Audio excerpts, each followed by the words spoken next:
Hello students, आज हम इस लेक्चर में डिस्कस करेंगे लेक्चर नंबर 4 के बारे में। लेक्चर नंबर जो 4 है वो है हमारे पास impact of infrastructural development on the economy of country. Means कि हमें इम्पैक्ट देखना है। इम्पैक्ट का मतलब होता है प्रभाव। किसके प्रभाव की बात कर रहे हैं हम? तो जो हमारे पास इंफ्रास्ट्रक्चर डेवलपमेंट है, जो हम डेवलपमेंट कर रहे हैं इंफ्रास्ट्रक्चर का, उसका हमारी इकोनॉमी पे क्या इफ़ेक्ट पड़ेगा, ये हम चीज़ें डिस्कस करेंगे आज के लेक्चर में। ये चीज़ें डिस्कशन पढ़ने से पहले हमें इंफ्रास्ट्रक्चर डेवलपमेंट के बारे में जानना पड़ेगा कि इंफ्रास्ट्रक्चर डेवलपमेंट किसे कहते हैं, तभी तो हम उसकी इफ़ेक्ट के बारे में जान पाएंगे, इम्पैक्ट के बारे में जान पाएंगे। तो सिविल इंजीनियरिंग जो एक्टिविटीज़ होती है उनमें इंफ्रास्ट्रक्चर डेवलपमेंट किसको बोला जाता है? तो दे आर फॉलोइंग। किसको बोलेंगे? तो जो अभी हमें देखने को मिलेंगे वही हमारे पास क्या होते हैं, इंफ्रास्ट्रक्चर डेवलपमेंट की फैसिलिटीज़ होती हैं या इंफ्रास्ट्रक्चर डेवलपमेंट कहा जाता है। किसको किसको? तो यहाँ पे देखिए क्या क्या चीज़ें हमारे पास मेंशन है, ये चीज़ें ध्यान देने वाली हैं। उन चीज़ों को एक बार हम अच्छे से फोकस करते हुए चलेंगे। मेंशन यहाँ पे किया हुआ है, पहली चीज़ें कि good planning of town and extension area, कि इंफ्रास्ट्रक्चर डेवलपमेंट में क्या क्या चीज़ें हैं वो नीचे लिखा गया है पॉइंट वाइज। पहला पॉइंट है कि टाउन एंड एक्सटेंशन एरिया, कि हमारे पास जो टाउन होता है या कोई सिटीज होती है उसका जो एक्सटेंशन एरिया होता है उसका प्लानिंग करना भी क्या कहलाता है, इंफ्रास्ट्रक्चर डेवलपमेंट के अंतर्गत आता है। साथ ही साथ each extension area should be self sufficient, कि जो हम एक्सटेंशन एरिया बना रहे हैं वो एक्सटेंशन एरिया भी क्या होनी चाहिए, सेल्फ सफिशिएंट होना चाहिए। उसमें सारी सुख सुविधाएं होनी चाहिए, जैसा कि ऑफिसेज होने चाहिए, एजुकेशनल इंस्टीट्यूशंस होने चाहिए, पढ़ाई लिखाई की चीज़ें, मार्केट होने चाहिए, हॉस्पिटल होने चाहिए। इसके अलावा रिक्रिएशनल फैसिलिटी, कोई और हमारे पास सुख सुविधा की फैसिलिटी चाहिए तो वो होनी चाहिए। और रेजिडेंशियल एकोमोडेशन, रहने के लिए एकोमोडेशन घर होने चाहिए। ये सारी चीज़ें इंफ्रास्ट्रक्चर डेवलपमेंट के अंतर्गत आती हैं। इतनी चीज़ें तो हमने प्लानिंग के बेसिस पे देखी। और क्या आता है इंफ्रास्ट्रक्चर डेवलपमेंट में?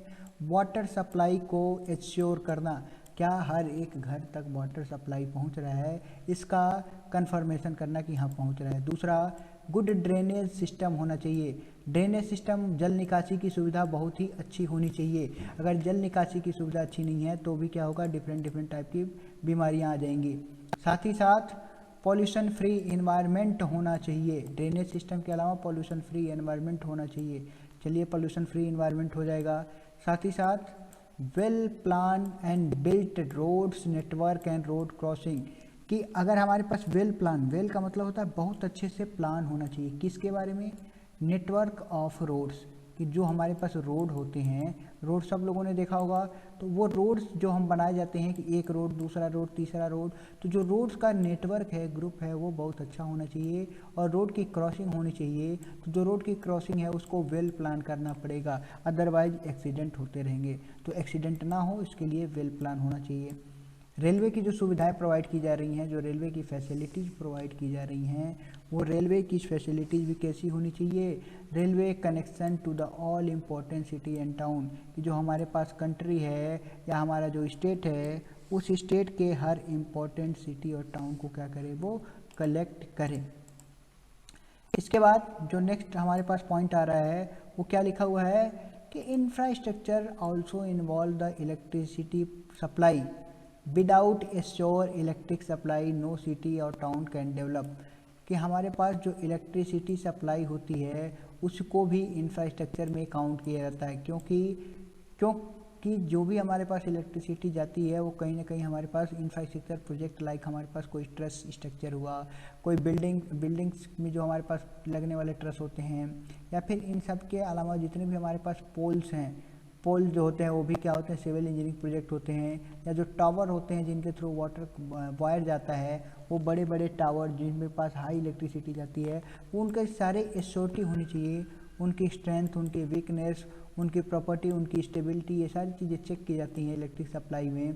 इसीलिए, और दूसरी चीज़ कि without assure the electricity supply, बिना इलेक्ट्रिसिटी के कोई सिटी या टाउन डेवलप नहीं कर सकता। इंटरनेट फैसिलिटी भी एक डिजायरेबल फीचर होती है, इसको भी काउंट करते हैं किसमें, इंफ्रास्ट्रक्चर में। एजुकेशनल फैसिलिटीज़ भी काउंट होती है। इसके अलावा प्रॉक्सिमिटी, निकटता कितनी अच्छी है, हमारे घर के आसपास प्राइमरी और सेकेंडरी स्कूल कितने अच्छे हैं, ये भी ज़रूरी होता है किसके लिए, इंफ्रास्ट्रक्चर फैसिलिटीज़ के लिए। इसके बाद हम अगर नेक्स्ट बात करें तो गुड हेल्थ केयर फैसिलिटी, कि हमारे पास बहुत अच्छी फैसिलिटी होनी चाहिए हेल्थ की, वो हेल्थ केयर फैसिलिटी भी इंफ्रास्ट्रक्चर में आती है। और हेल्थ अच्छा होना चाहिए, इसके लिए हमारे पास प्राइमरी हेल्थ सेंटर्स होने चाहिए, स्पेशलाइज हॉस्पिटल्स होने चाहिए, साथ ही साथ स्पेशलाइज डॉक्टर होने चाहिए। और स्पेशलाइज डॉक्टर हैं, चाहे कोई भी डॉक्टर है, ये वहीं पे प्रीफर करता है जाना जहाँ पे इंफ्रास्ट्रक्चर फैसिलिटी बहुत अच्छी होती है। अदरवाइज ये वहाँ पे जाना पसंद नहीं करते जहाँ पे इंफ्रास्ट्रक्चर फैसिलिटी अच्छी नहीं होती। तो ये सब चीज़ें थी जो हमें अभी तक जाना किसके बारे में, इंफ्रास्ट्रक्चर के बारे में। तो ये सारी की सारी चीज़ें इंफ्रास्ट्रक्चर के बारे में है, इंफ्रास्ट्रक्चर के बारे में है कि हमारे पास अगर इंफ्रास्ट्रक्चर अच्छा रहा तो ये सारी चीज़ें हमें देखने को मिलती हैं।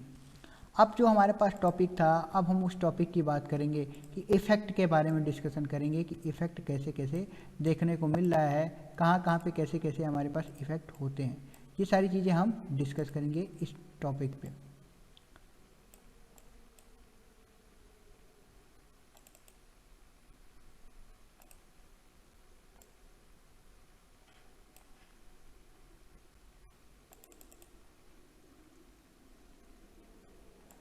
अब इसमें देखिए, अब अगर पहला पॉइंट की हम बात करें तो फर्स्ट पॉइंट लिखा हुआ है कनेक्टिंग प्रोड्यूसिंग, कि जितने भी हम क्या कर रहे हैं, कनेक्टिंग कर रहे हैं। एक एक एग्जांपल के थ्रू हम समझने की कोशिश करेंगे कि ये सारी चीज़ें क्या मेंशन की गई हैं, कि कैसे कैसे मेंशन की गई हैं और इनका क्या पर्सपेक्टिव रिस्पेक्ट है, क्या क्या चीज़ें हमारे पास पूछी जाती हैं इनसे। तो पहला पॉइंट लिखा हुआ है connecting producing centre and to the market places. क्या लिखा हुआ है, कनेक्टिंग प्रोड्यूसिंग सेंटर। जो हमारे पास प्रोड्यूसिंग सेंटर होते हैं, प्रोड्यूसिंग सेंटर कौन कौन से होंगे, जहाँ से कोई भी चीज़ का क्या हो रहा है, प्रोडक्शन हो रहा है। जैसे अगर एग्रीकल्चरल फील्ड की बात करें तो एग्रीकल्चरल में जो हमारे खेत होते हैं वो प्रोड्यूसिंग सेंटर होते हैं। कोई इंडस्ट्रीज है तो इंडस्ट्री में जहाँ से वो वहाँ का क्या हो रहा है कि जो रॉ मटेरियल आते हैं, रॉ मटेरियल से जो हमारे पास सामान तैयार होता है वो प्रोड्यूसिंग सेंटर हुआ।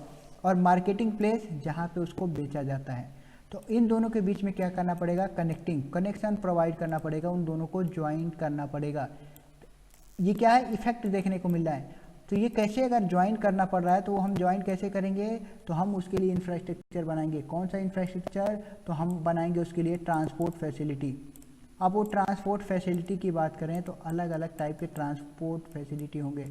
ट्रांसपोर्ट फैसिलिटी कैसे कैसे होंगे कि एक तो हमारे पास होगा रोडवेज, रेलवेज, एयरवेज, वाटरवेज, किसी भी टाइप का हमारे पास ट्रांसपोर्टेशन फैसिलिटी है उसका यूज़ करके हम क्या करते हैं, प्रोड्यूसिंग सेंटर को और मार्केटिंग प्लेस को एक दूसरे से क्या करते हैं, कनेक्ट करते हैं।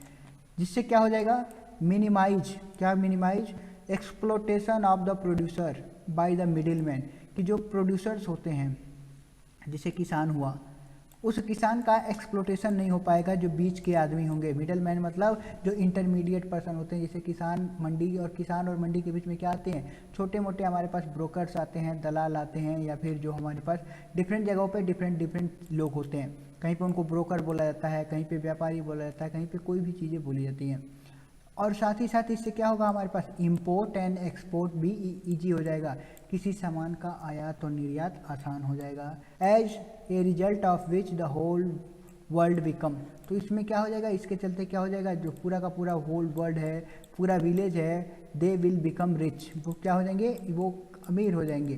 कैसे अमीर होंगे, तो एग्जाम्पल के तौर पे देखिए कि अगर हम किसी पर्टिकुलर एरिया में रह रहे हैं, उस पर्टिकुलर एरिया में, पहला और दूसरा एग्जाम्पल मैं एक साथ समझा दूंगा, तो दूसरा पॉइंट भी मैं क्या कर रहा हूँ, एक्सप्लेन कर दे रहा हूँ कि इससे क्या होगा, इम्प्रूव्ड इरिगेशन फैसिलिटीज़, कि अगर हम इरिगेशन फैसिलिटी इम्प्रूव कर रहे हैं तो उससे क्या होगा, इरिगेशन मतलब सिंचाई की सुविधा, अगर सिंचाई की सुविधा बढ़ेगी तो agricultural product increase. Agricultural product मतलब कि जो भी हमारे पास पैदावार है वो पैदावार भी क्या हो जाएगी, बढ़ जाएगी। अगर सिंचाई बढ़ी तो पैदावार क्या हो गई, बढ़ गई। पैदावार बढ़ी तो इसके चलते क्या होगा, hence producer as well as consumer are benefited, तो उससे प्रोड्यूसर और कंज्यूमर दोनों को फ़ायदा होगा। कैसे होगा, जब यही चीज़ें एग्जांपल के थ्रू समझेंगे। पहला एग्जाम्पल लिखा था ट्रांसपोर्ट फैसिलिटी का। अगर हम क्या कर रहे हैं, ट्रांसपोर्टेशन फैसिलिटी अवेलेबल करा रहे हैं, तो क्या होगा, जो हमारे पास किसानों के जो कोई क्रॉप हुआ वो क्रॉप सड़ेगी नहीं, ख़राब नहीं होगी और कम समय में कहाँ चली जाएगी, मार्केट में अवेलेबल हो जाएगी। कम समय में मार्केट में अवेलेबल हो जाएगी तो जो यहाँ पे फार्मर हैं, जो किसान हैं, वो क्या हो जाएंगे, उनकी आमदनी बढ़ने लगेगी। इनके पास जो मनी है, जो पैसा है, वो पैसा क्या हो जाएगा, बढ़ने लगेगा। तो पहला एग्जाम्पल ये था कि हमने क्या किया, सिर्फ ट्रांसपोर्टेशन फैसिलिटी बढ़ाई है, ट्रांसपोर्टेशन फैसिलिटी को अच्छी की है, तो जो हमारे पास पैदावार है, जो भी चीज़ें हैं, जैसे फूलों की खेती हुई और फूल की खेती, आज हमने फूल तोड़ दिया, 4 दिन बाद मार्केट तक ले गए तो ख़राब हो जाएगा सारे फूल। लेकिन जब फैसिलिटी अच्छी रहेगी ट्रांसपोर्ट की तो तुरंत उसी दिन मार्केट में पहुँच जाएगी और उसको अच्छे रेट पैसे मिल जाएंगे। इसीलिए ट्रांसपोर्टेशन फैसिलिटी का इफेक्ट देखने को मिलेगा। दूसरा था इरिगेशन का, दूसरा हमारे पास था इरिगेशन का। अब इरिगेशन में क्या टर्म्स लिखा हुआ था, इरिगेशन में ये लिखा हुआ था कि अगर इरिगेशन फैसिलिटी अच्छी हो रही है, अगर सिंचाई की सुविधा अच्छी कर दी गई, इरिगेशन का मतलब होता है सिंचाई, तो जब हम सिंचाई की बात करेंगे, अगर सिंचाई की सुविधा अच्छी कर दी गई तो उस केसेज में क्या होगा, हमारे जो पैदावार है, पैदावार जिसको हम इल्ड बोलते हैं, इल्ड जो होगी पैदावार, वो पैदावार क्या हो जाएगी, इंक्रीज हो जाएगी। क्या हो जाएगी, इंक्रीज। इंक्रीज का मतलब बढ़ जाएगी। और जैसे ही पैदावार बढ़ गई तो किसान, पहली बात यहाँ देखिएगा, पैदावार बढ़ गई तो जो किसान है, जो फील्ड पे पैदावार बढ़ी तो फील्ड कौन जोतता है, फार्मर जोतता है, तो जो किसान होगा उसकी आमदनी बढ़ जाएगी। जहाँ पे पहले थोड़ी सी फसल होती थी, आज बहुत ज़्यादा फसल हुई है, तो किसान की पैदावार क्या हो गई, बढ़ गई और इसकी आमदनी बढ़ गई, इसका पैसा बढ़ गया। ये किसान के पर्पज़ से हमने बात की। ये किसकी पर्पज़ से बात की, हमने किसान के पर्पज़ से बात की कि इनकी आमदनी बढ़ गई। अब इसी चीज़ को हम दूसरे पर्पज़ से बात करते हैं। दूसरे पर्पज़ किसकी बात करें, कंज्यूमर। कंज्यूमर का मतलब है उपभोक्ता। अब हम किसी मार्केट में चले गए और वहाँ पे पहले कोई भी सामान आता था, उसकी क्वांटिटी कम थी, तो रेट क्या होगा, क्वांटिटी कम रहेगी तो रेट जो होगा वो रेट क्या होगा, हाई होगा, अगर क्वांटिटी क्या होगी, कम होगी। इसके अपोजिट अगर क्वांटिटी ज़्यादा हो गई, बहुत ज़्यादा हो गई है, तो रेट क्या हो जाएगा, रेट कम हो जाएगा।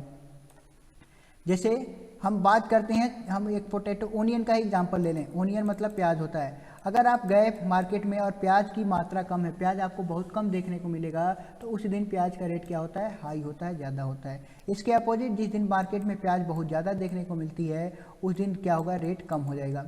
तो यहाँ से क्या हुआ कि जैसे किसान ने पैदावार ज़्यादा की, उसको फ़ायदा किस लिए हुआ, उसको फ़ायदा रेट से नहीं हुआ, उसको फ़ायदा बहुत ज़्यादा होने से हुआ। और वही चीज़ें यहाँ पे फ़ायदा किसानों को होगा, यहाँ पे जो उपभोक्ता हैं उनको फ़ायदा क्या होगा कि क्वांटिटी बहुत ज़्यादा हो जाएगी, तो जो रेट होगा वो कम हो जाएगा। तो जब हम सामान खरीदेंगे वो सामान हमें क्या मिल जाएगा, लो कॉस्ट में मिल जाएगा। लो कॉस्ट का मतलब सस्ता सामान मिल जाएगा।